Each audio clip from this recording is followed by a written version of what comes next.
let's be honest, Ian, I'm going to say this, they need Deuce. They need Deuce a lot more than people think because of his tenacity defensively as a lead guard that can really disrupt you offensively. They also need Mitchell Robinson as a rim protector. It doesn't matter if it's Giannis. I don't care whether big it is. It could be Patrick Ewing in his prime.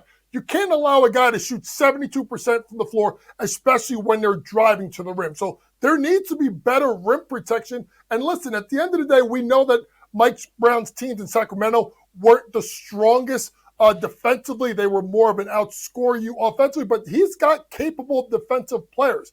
Now, obviously, getting the foul trouble, hurt the Knicks a little bit. Obviously, Cat had fouls. Obviously, OG, I think, ended up with 4 fouls. So, the ability to not foul, and you talked about it a little bit with Cat earlier about just staying connected and trying to use your body and not your hands.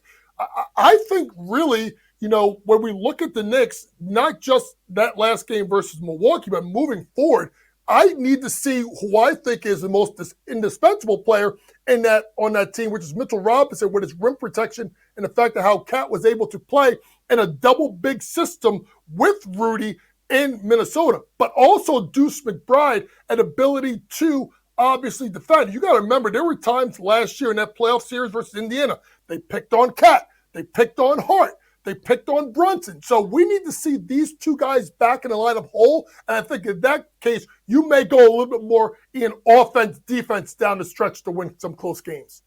Yeah, it's going to be interesting to see that decision-making process every time there's a close one. And Shaun, I think I have some good news for you and the other Knicks fans out there because Mitchell Robinson did practice in Chicago with the team. And when you're practicing and just the situation he's been in, I think he's probably going to play tomorrow. I mean, the Knicks brought him on the road trip with the thought of him maybe being able to play, and now they've got him on the practice court, and I would be surprised if he didn't play against Chicago tomorrow. Also, Miles McBride back, missed a couple of games, personal reasons, back with the team and expected to play. He spoke to reporters in Chicago.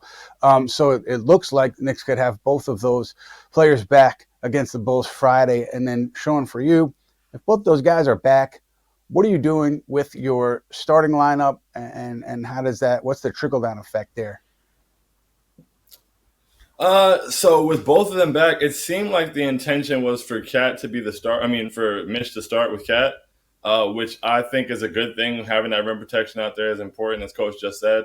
But also, I really love the lineup with Deuce and the rest of the starters, as in Jalen, OG, Mikal, Cat, and Deuce.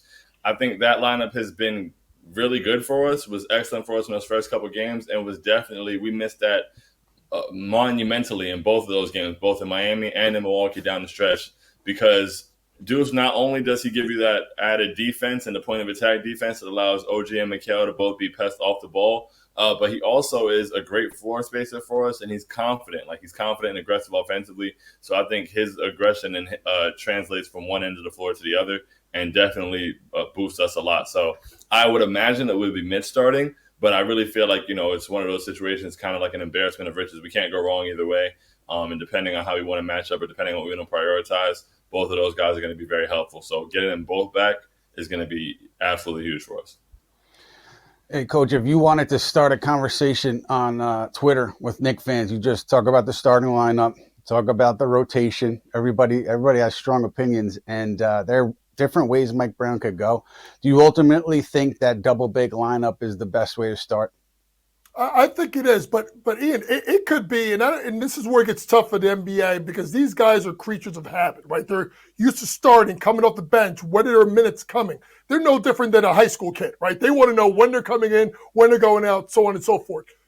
It'd be interesting to see if they ever went to go situational based.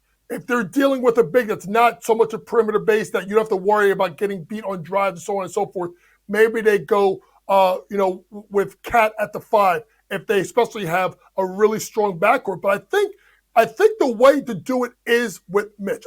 You kind of look around the league and you're seeing this shift to more of a double big lineup, right? You see Alperen Sengun playing the 4 with Steven Adams at the 5.